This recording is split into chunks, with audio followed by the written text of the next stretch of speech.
Queridos amigos, sejam bem-vindos a mais um vídeo no canal Poptopia. Hoje vamos falar de Saga dos X-Men número 21, capa bonita, capa formosa, capa clássica. Essa edição, 144 páginas, capa cartão, R$ 39,90, reunindo Uncanny X-Men 223 a 226 e Incredible Hulk número 340. A queda dos mutantes chegou, né?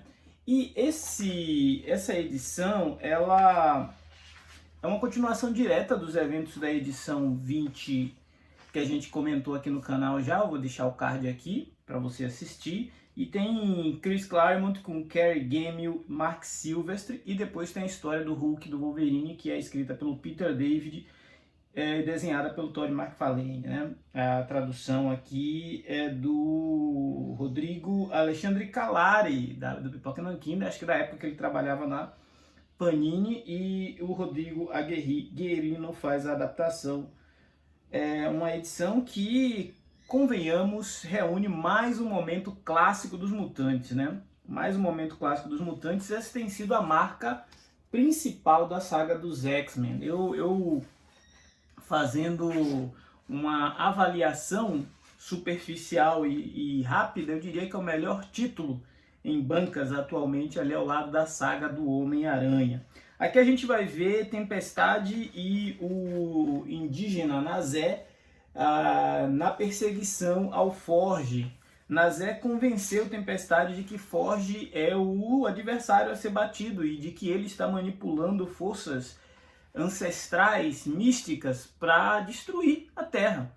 A gente sabe que o relacionamento da Tempestade com o Forge já vinha sendo explorado pelo Chris Claremont lá desde o evento onde ela perdeu os poderes, quando uma arma criada pelo Forge foi criada para tirar o poder dos mutantes e usada exatamente contra a Tempestade. Desde então a personagem vem lidando com essa nova condição e ela não perdoou, mesmo gostando do Forge muito, ela não o perdoou por isso. E aí o Mazé apareceu como uma espécie de conhecido, amigo do Forge, mas ele vai se mostrar, na verdade, um trapaceiro, né? O Nazé, ele é um personagem que vai movimentar a trama para que a gente perceba o quanto a Tempestade se deixou influenciar por conta dos seus sentimentos confusos com relação ao Forge.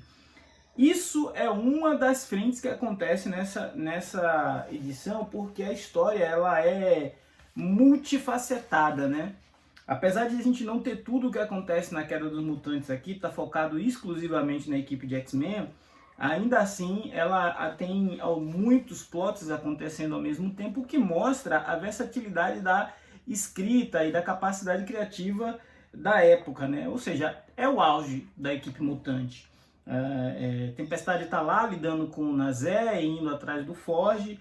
A equipe liderada pelo Wolverine, com Vampira, com Longshot, com Psylocke, com Cristal, então as voltas com a Força Federal. A Força Federal agora ela ganhou dois novos integrantes, o Comando Escarlate e o Muralha, que foram capturados na última edição. Eles foram derrotados pela Tempestade, agora eles foram integrados. A Val Cooper está usando a Força Federal como se fosse um esquadrão suicida, né? E nesse momento estava vigente uma lei de registro mutante. Essa lei de registro mutante obrigava que qualquer pessoa com superpoderes, com DNA, com fator X, tivesse que ser registrada no governo, para o governo saber como lidar com ela caso os poderes dela se manifestassem, né? Então a gente tem tudo isso acontecendo. No meio dessa trama, a gente vai ver o Wolverine liderando essa equipe de X-Men que vai para Dallas, a despeito de um aviso que a Sina emite. A Sina tem uma visão, ela convoca a Mística, pede para a Mística avisar os X-Men, pede para a Mística avisar a Vampira, principalmente, que algo de muito grave vai acontecer em Dallas. Mesmo assim, o Wolverine fala: olha, é para lá que a Tempestade foi, é lá que o Forge mora, a gente não vai fugir de problema, nós vamos ajudar nossos amigos. E tudo se desenha para aquele fatídico momento a partir do qual os X-Men serão considerados mortos depois da Queda dos Mutantes. Pô, gente, essa história tem mais de 30 anos lançado, isso não é spoiler para ninguém. A Queda dos Mutantes, inclusive, ela foi lançada de forma completa aqui no Brasil pela Panini em 3 edições, muito parecido com aquele formato que saiu o Inferno, que saiu a Era do Apocalipse. Eu não tenho, né? Essa Queda dos Mutantes, ela acabou se tornando um artigo raro, as pessoas cobram caro por ela hoje, mas é interessante para quem quer ver os tie-ins, para quem quer ver como as outras equipes lidaram, né, com esse evento, Novos Mutantes, X-Factor, teve toda uma série de histórias paralelas a essa, que é o eixo central, que são as histórias que foram publicadas em Uncanny X-Men, onde a gente vai ver o Nazé, Roma e outros personagens, além dos X-Men tentando lidar com essa crise que está transformando Dallas em um espaço absurdamente confuso de tempo e espaço. A Queda dos Mutantes é a preparação de um momento que o Chris Claremont estava elaborando já há algum tempo para não só reformular a equipe, mas como afastar a equipe de um cenário já bastante conhecido, que era Nova York, a Mansão X e tudo mais. Já faz algumas edições que a equipe está vagando por vários lugares, São Francisco, Dallas, e isso aqui vai desembocar na fase da Austrália, depois em programa de extermínio, né? Tudo muito intenso nessa edição. Nas 144 páginas você vê o Wolverine tendo que lidar com uma liderança que ele não queria, você está vendo a Tempestade lidar com a descoberta de que foi usada pelo Nazé para cumprir o plano dele, você vai ver a Força Federal unir esforços com os X-Men para ajudar os moradores de Dallas a lidar com esse novo momento. A cidade foi tomada por pessoas e animais de diversas épocas do espaço-tempo, então está tudo muito bagunçado. Quer dizer, é uma edição que você lê rapidamente, né? Tem um reencontro da Espiral com o Longshot, e os dois meio que com a memória confusa de onde eles se conhecem, mas o Longshot sabe que tem algo de errado com ela. A Espiral é uma personagem bastante agressiva, ela tem uma batalha com os X-Men e uma das principais vítimas dela vai ser a Betsy Braddock, né, a Psylocke. Enfim, tem muita coisa acontecendo nessa edição. É uma edição emblemática para os fãs mutantes, para os fãs de Marvel, né? Muita gente vai ver essa capa na banca aqui e vai lembrar de quando isso saiu em formatinho. E esse material, ele também deve estar saindo nos ônibus do Hulk lá da fase do Peter David. E já foi publicado em outros formatos aqui no Brasil. Mas essa edição do Hulk e do Wolverine, ela é meio deslocada da história, né? Claro que o Hulk cruza com os X-Men no caminho para Dallas, acontece um desastre de avião e isso provoca um confronto entre os dois personagens. Mas aqui eu vi muito do Peter David escrevendo quando ele coloca um personagem que é coadjuvante para falar, poxa, porque sempre que os heróis se encontram, eles saem na porrada, eles têm que brigar, algo acontece para esses caras. Será que eles não pensam?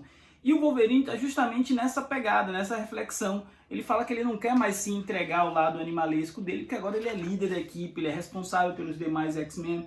Então ele meio que se recusa a lutar com o Hulk. É uma tentativa do Peter David também contribuir para a evolução do personagem Wolverine para algo além do homem que ejeta garras e sai fatiando tudo que está ali na frente.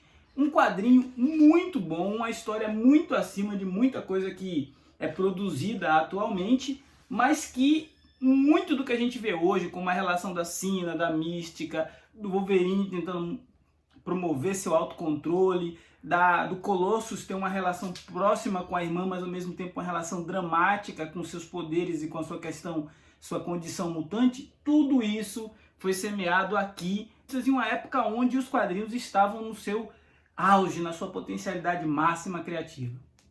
Por isso e por outros motivos que eu considero a saga dos X-Men talvez o melhor título em bancas hoje no Brasil, porém vai entrar a partir do número 23 em uma fase que já é repeteco do que saiu aqui na saga Inferno. E a partir desse momento eu vou dar uma pausa na coleção para não ficar talvez com material repetido e volto quando as edições voltarem a trazer conteúdos inéditos. Mas até lá a gente mantém o compromisso de falar sobre a saga dos X-Men, porque é um gibi bom demais para a gente deixar de comprar e deixar de ter na coleção. Comente aí como anda a sua coleção Saga dos X-Men, comente aí qual é a sua saga favorita, comente aí se você comprou essa revista em formatinho quando ela saiu pela editora Abril, capa bonitona. Enfim, Todd McFarlane, né? Falar de gibi, meus amigos, é sempre muito bom. Se você não for inscrito, se inscreva, ajude o nosso canal a crescer. Forte abraço, até a próxima.